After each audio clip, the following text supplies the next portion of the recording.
लेकर? देखिए, बिहार की सरकार, नीतीश कुमार की जो सरकार रही है, ये हमेशा मुसलमानों के साथ धोखे की सरकार रही है। नीतीश कुमार एक काला नाग है, ये समझना पड़ेगा मुसलमानों को। जो भी मुद्दे आरएसएस और बीजेपी के तरफ से मुसलमानों पे थोपे जा रहे हैं, उसका समर्थन बिहार का, चाहे वो चिराग पासवान हो, जीतनराम मांझी हो, नीतीश कुमार हो, ये सब कर रहे हैं। जो मुस्लिम दलाल इनके साथ जो खड़े हैं, इस बार के इलेक्शन में जूता मारो ऐसे दलाल को, अपने दरवाजे में खड़ा मत होने दो। सबसे पहले पार्लियामेंट में इनके बिल का विरोध किया और सुप्रीम कोर्ट जाने का काम किया है कांग्रेस पार्टी ने, और हम लोग पूरा समर्थन महागठबंधन को देंगे इस बार, और सरकार को उखाड़ फेंकेंगे नीतीश कुमार की। नमस्कार, इस वक्त हम पटना के गांधी मैदान में हैं और आज वक्फ बचाओ दस्तूर बचाओ कॉन्फ्रेंस पिछले 4 घंटे से यहाँ पे चल रहा है। चिलचिलाती धूप में पूरे बिहार के अलग अलग हिस्से से आए लोग आप देख सकते हैं कि यहाँ पे शामिल हैं और वक्फ बचाओ दस्तूर बचाओ कॉन्फ्रेंस यहाँ पे जारी है। विपक्ष के तमाम बड़े चेहरे भी इस कॉन्फ्रेंस में शामिल हुए। तेजस्वी यादव, कन्हैया कुमार, इमरान प्रतापगढ़ी, पप्पू यादव जैसे सरीखे नेताओं ने इन कार्यक्रम में हिस्सा लिया और इस कॉन्फ्रेंस को एड्रेस किया। आइए इसमें शामिल कुछ लोगों से हम बातचीत करते हैं और बताते हैं कि वक्फ संशोधन विधेयक को लेकर के उनका क्या कुछ कहना है। जी, क्या नाम हो गया आपका? मोहम्मद आकिल नाम है। कहाँ से आए सर? गया साइंस। क्या कहना चाहेंगे आज? नहीं, सही है। वक्त संशोधन का मामला है, इतना खतरनाक बिल आया है, मुसलमानों को दबाया जा रहा है, मस्जिद पे, मदरसा पे, कब्रिस्तान पे हमला किया जा रहा है, और इसी के लिए इंसाफ पसंद लोग, अमन पसंद लोग हम लोग इकट्ठा हुए हैं। हम लोग ये ताकत दिखाना चाहते हैं कि हम लोग एकजुट हैं। पूरे बिहार में, पूरे देश में पूरे मुसलमान एक है। ऐसी नौबत आएगी तो हम लोग सब गर्दन अपनी कलम करा लेंगे, लेकिन ये बिल को पास नहीं होने देंगे। इनको वापस लेना होगा। मोदी को समझना होगा कि अगर देश का विकास चाहते हैं तो मुसलमानों को साथ लेके चलना होगा, इनको छोड़ के चलना नहीं होगा। तो विकास पे ध्यान देना चाहिए। हिंदू मुस्लिम कर करके ये सब बात कर करके वो भड़काना चाहता है, ये गुमराह करना चाहता है हम लोगों को आपसी भाईचारा खत्म करना चाहता है। और ये बीच बीच में जब विकास का मुद्दा का बात करता है, कोई रोजगार का बात करता है, तो यही सब ला के पटक देता है और इसमें लड़ते रहो ताकि आप मुद्दा से भटकते रहो। लेकिन इस बार नहीं चलेगा। एनआरसी वापस करना पड़ा, किसान बिल वापस करना पड़ा, ये भी वापस करना पड़ेगा उसको। सरकार को झुकना पड़ेगा। बिल्कुल झुकना पड़ेगा सरकार को। देखिए, इस कार्यक्रम में झारखंड से भी लोग शामिल होने के लिए आए हैं। जी, क्या नाम हो गया आपका? पप्पू आलम, झारखंड रांची के निवासी हैं हम। सबसे पहले चीज़ कि हम लोग ये काला कानून के विरोध में आए हैं।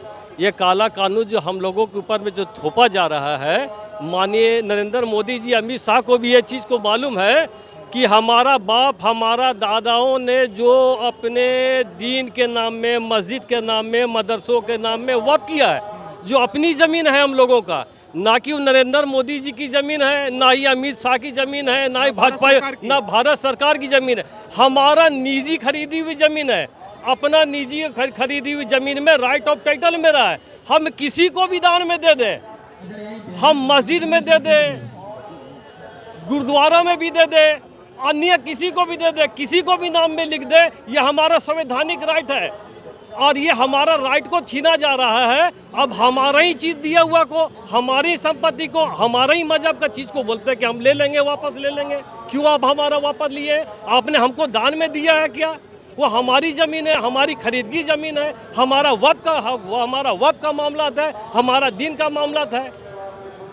क्या लगता है कि सरकार बेवजह का परेशान करने की कोशिश? ये परेशान करने की कोशिश कर रहे हैं। और सबसे पहला चीज़ बता देना चाहता हूँ कि हम लोग सोए हुए थे, एक शेर को है ना जगा दिया गया है। अब जब जगा भी दिया गया है तो हम लोग को जहाँ तक भी संवैधानिक राइट है, लड़ने का संवैधानिक अधिकार है, वहाँ तक हम लोग लड़ेंगे। क्या नाम हो गया बाबू? मेरा नाम मोहम्मद आरजू हुआ। कहाँ से आए हो? मैं सीतामढ़ी से आया हूँ। क्या कहना चाहते हो इस वक्त विधेयक को लेकर के? इस वक्त के हालात को लेकर मैं यही कहूँगा कि अभी जैसे हालात है, ऐसी परिस्थिति हो, जैसी भी परिस्थिति हो, हम हर परिस्थिति के अंदर सरकार के ख़िलाफ़ रहेंगे जब तक इस वक्फ काला कानून को वापस न ले ले। क्योंकि 1947 के बाद से अब तक जो देश आज़ाद हुआ है, इसके अंदर मुसलमानों पर जितनी भी तशद्दुद जाहिर की गई है, कभी एनआरसी, कभी 3 तलाक, इसी तरीके से और भी तरीके से। लेकिन अभी जो वक्फ तरमीमी बिल 2024 है, ये तमाम तर हसासियत के, तमाम तर चीज़ों से ज़्यादा हसासियत कहाँ मिले। इसकी हसासियत ने तमाम अहले फ़हम व दानिश के शबाना रोज़ को बेखाब सुकून कर दिया है। इसलिए मैं सरकार से यह गुहार लगाऊंगा कि उन्होंने जो ये कानून नाफिज किया है उसको वापस लेना पड़ेगा, क्योंकि अब देखिए वक्त तरमीमी बिल जो है अब ये पास हो चुका है और हुकूमत किसकी है? मोदी हुकूमत की है। और वो हुकूमत मोदी हुकूमत किसका? आरएसएस का चेला है। और देखिए ये जो वक्त बिल पास हो गया तब इसके जिम्मेदार कौन बनेंगे? तो कलेक्टर, जिला कलेक्टर बनेंगे। और जिला कलेक्टर जो कि तो मोदी सरकार के ही तो आदमी होंगे ना, तो वो मुसलमानों को कहीं से नहीं जीतने देंगे। मेरा नाम नेमतुल्ला हुआ। सर मैं आपसे एक सवाल करना चाहता हूँ, उसी सवाल के रोशनी में इस कानून को मैं आपके सामने तशरीह खोल दूँगा। आपको मैं कहना चाहता हूँ कि अगर घर आपका हो और हुकूमत हमारी हो, ये आपको मंजूर है? घर आपका और हुकूमत उसके अंदर हम करें, ये आपको जब ये आपको मंजूर नहीं तो फिर मुसलमानों को कैसे मंजूर है? ये मुसलमानों के बाप दादाओं ने हज़रत आप मोहम्मद सल्लल्लाहु अलैहि वसल्लम के ज़माने से ये वक्फ चला आ रहा है, तो फिर आज ये कानून, काला कानून के ज़रिए वो मुसलमानों से छीनने की कोशिश की जा रही है सर। और दूसरी बात ये है कि ये जो वक्फ बायूज़र लाया गया है, ये न सिर्फ के मुसलमानों की ज़मीन छीन रहा है, बल्कि बहुत दिनों पहले बाबा साहब अम्बेडकर ने जो संविधान लिखी है उसके बरखिलाफ़ किया जा रहा है और उन संविधान को रद्दो बदल किया जा रहा है। मैं आपको बता दूँ कि ये वक्फ बायूज़र जो है आर्टिकल नंबर 326 और 25, आर्टिकल नंबर 19 और आर्टिकल नंबर 15, इन तमाम आर्टिकल के बरखिलाफ़ ये वक्फ बायूज़र बनाया गया है। और इससे ये साफ मालूम चल रहा है कि ये सिर्फ मुसलमानों की ज़मीन छीनी नहीं जा रही है, बल्कि हिंदुस्तान के संविधान को रद्दो बदल किया जा रहा है और उसके अंदर ये अपना चक्कर चलाना चाह रहा है। आप एक बात देख लीजिए कि अगर ये मुसलमानों की ज़मीन है तो फिर हुकूमत आप क्यों कीजिएगा? इसलिए कि आपके पास भी ज़मीन है, आपके पास भी मंदिर है, तो क्या उसके अंदर मुसलमान जा रहे हैं कि हमको कलेक्टर बनाइए? तो फिर आप क्यों आ रहे हैं? आप भी मत आइए ना। जिस तरह हमारे बाप दादा की ज़मीन है तो फिर हम लोग को रहने दीजिए। फिर आपके इसमें इसका मतलब ये है कि बाबा अम्बेडकर साहब ने गलत कानून लिखा है। आप जब इस पर इख्तलाफ कर रहे हैं और इसके बरखिलाफ़ बना रहे हैं, इस कानून को तोड़ रहे हैं, इसका मतलब आपका मतलब ये है कि वो गलत कानून लिख के गए हैं। देखिए, ये जो काला कानून हम पे थोपा जा रहा है, बीजेपी सरकार और आरएसएस को पता है कि देश के अंदर संख्यक लोगों के पास है ये जो हमारा वक्त की ज़मीन है। ये वक्त के ज़मीन जो है हमारे पुरखों ने पीढ़ी दर पीढ़ी अपने आने वाले बच्चों के लिए, इनके फ्यूचर के लिए, इनको शिक्षा के लिए, जो यतीम बच्चे हैं उनको भी शिक्षा के लिए, ये सारी चीज़ें जो है हमारे यहाँ मदरसे जो चलते हैं वक्त पे चलते हैं, हमारे यहाँ खानकाह जो चलते हैं, हमारे यहाँ जो दरगाह हैं, हमारे यहाँ जो मसाजिद हैं, ये सब जो है हम लोग अपने चंदे के हिसाब से अपने जेब से खर्च करके ही अपने बलबूते पे चलाते हैं। इसमें सरकार की कोई रोल न रही है न रहेगी। दूसरी चीज़ ये कि ये जो अभी आरएसएस और बीजेपी वाले ये जो चाल चल रहे हैं ताकि अल्पसंख्यक के बच्चों को जो है अशिक्षित कर सकें, उन्हें अनपढ़ रख सकें, वो सत्ता से सवाल न पूछ सकें। ये वक्त की ज़मीन अमित शाह के बाप की दहेज में नहीं हमको मिला है, नरेंद्र मोदी के बाप के दहेज में नहीं मिला है, ये किसी सरकार की बाप की प्रॉपर्टी नहीं है, ये तो हमारे पुरखों ने हमारे लिए, हमारे आने वाले नस्लों के लिए छोड़ी है। इस कानून को लागू नहीं होने देंगे हम लोग, चाहे इसके लिए हमें कुछ भी करना पड़े, कोई भी कुर्बानी देनी पड़े। हिंदुस्तान का एक एक मुसलमान का बच्चा अपना गर्दन कटा देगा, लेकिन इस बिल को इस देश में लागू नहीं होने देगा। जैसा कि तमाम विपक्ष के विरोध के बावजूद और उसमें आप उनके साथ आपके बिहार की सरकार भी इस फैसले के साथ खड़ी थी, संशोधन के साथ खड़ी थी, क्या कहना चाहेंगे देखिए सरकार को लेकर? देखिए, बिहार की सरकार, नीतीश कुमार की जो सरकार रही है, ये हमेशा मुसलमानों के साथ धोखे की सरकार रही है। नीतीश कुमार एक काला नाग है, ये समझना पड़ेगा मुसलमानों को। ये जो हम लोगों के कुछ मदरसे इनके सरकार में जो सरकारीकरण हुए, उसके मेन चीज़ ये थी कि यूपीए 1 में मनमोहन सिंह की सरकार में 40,000 करोड़ बिहार विकास के लिए माननीय मनमोहन सिंह जी ने बिहार को दिया था, और जिसके माध्यम से अल्पसंख्यक के लोगों को विकास करने के लिए अलग से पैसा दिया गया था। ये हम पे कोई एहसान नहीं कर रहे हैं, ये तो केंद्र का दिया हुआ पैसा हम तक पहुंचा है, और हम भी तो इस देश के नागरिक हैं, हम भी तो टैक्स इस देश को दे रहे हैं, ये देश हमारे भी तो टैक्स चल रहा है, तो क्या हमें अधिकार नहीं कि हम भी सरकार से कुछ लें अपने लिए?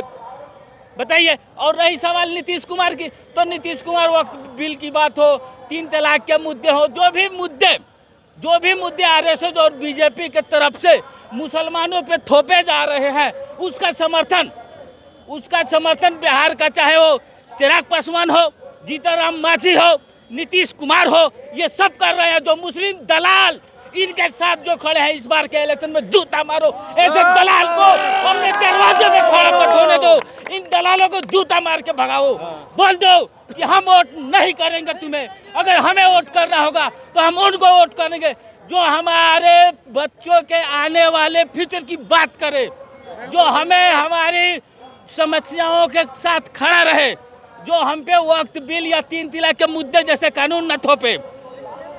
आज कन्हैया कुमार, तेजस्वी यादव और इमरान प्रताप गढ़ी जैसे विपक्ष के नेता आज आपके मंच पे शामिल हुए हैं, क्या कहना चाहेंगे? देखिए, विपक्ष जो है वो हमारे साथ खड़ी है। हमें पता है कि जब ये बिल आया था, इससे पहले मैं आपको बता दूं कि जब एनआरसी का मुद्दा आया था, मैडम सोनिया गांधी ने संविधान बचाओ का नारा दिया था। शायद आपको पता होगा कि दिल्ली के रामलीला मैदान में भी लाखों मुसलमान खड़े हुए थे, और उसके बाद जो है हिंदुस्तान के कोने कोने में एनआरसी लगा। 6-6 महीना, 4-4 महीना हमारी माँ बहनें सड़कों पे रहीं, और ये सारी चीज़ें जो है हम लोग देख रहे हैं खुली आंखों से। ऐसा नहीं कि हम सारी चीज़ें जो है सरकार का बर्दाश्त कर लेंगे। रहा सवाल विपक्ष का, तो किशनगंज से सांसद जावेद साहब ने सबसे पहले पार्लियामेंट में इनके बिल का विरोध किया और सुप्रीम कोर्ट जाने का काम किया है कांग्रेस पार्टी ने, और हम लोग पूरा समर्थन महागठबंधन को देंगे इस बार, और सरकार को उखाड़ फेंकेंगे नीतीश कुमार की। ये जो दलितों के नाम पे और अल्पसंख्यक के नाम पे ये लोग छलावा है और कुछ नहीं। यहाँ बिहार प्रदेश के अंदर बेटियों के साथ बलात्कार होती है, दलित बेटियों के साथ कहाँ रहता है जीतन मांझी, कहाँ रहता है चिराग पासवान? आपने देखा होगा इसी महीने के पिछले 4 तारीख को मंगल पांडे का घर का हम लोगों ने घेराव किया था, उसका विरोध किया था, क्योंकि एक बेटी के साथ बलात्कार हुआ। 5 घंटा तक पीएमसीएच में उसको एक बेड नहीं दिला सकी ये सरकार। ये इतनी निकम्मी सरकार है, किसी की एक कास्ट की सरकार नहीं है, ये केवल अमीरों के और पूंजीपतियों की सरकार है। ये अमित शाह और ये जो नरेंद्र मोदी है, ये गुजराती फंडा जो देश के अंदर चल रहा है, ये सिर्फ और सिर्फ लोगों को बेवकूफ़ बनाया जा रहा है। और नीतीश कुमार को बिहार के लिए ये चीज़ पहले ही समझ लेना चाहिए कि जब नरेंद्र मोदी ने कहा था नीतीश कुमार से, बेटे तुम्हारा डीएनए टेस्ट होगा, फिर जाकर उसी के गोद में बैठ गया ये नीतीश कुमार, तो शर्म आनी चाहिए ऐसे व्यक्ति को कि क्यों उसके साथ खड़ा है।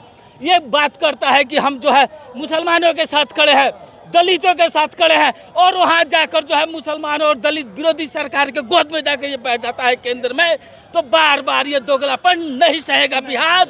इस बार करेगा इंसाफ। क्या नाम बताया आपने सर? इरशाद शेख। इरशाद शेख जी थे जो पश्चिमी चंपारण से आए हैं, और गांधी मैदान इस वक्त पूरी तरीके से खचाखच भरी हुई है। चिलचिलाती धूप में लोग जो है, जो यहाँ पे कॉन्फ्रेंस चल रहा है, बफ बचाओ दस्तूर बचाओ कॉन्फ्रेंस, उसमें शामिल हैं, और तमाम जो विपक्ष के नेतागण हैं वो इस मंच में कार्यक्रम में शामिल हो रहे हैं और संबोधित कर रहे हैं। तो मिलेंगे फिर इसी तरह के किसी अन्य रिपोर्ट में, तब तक के लिए बहुत बहुत धन्यवाद।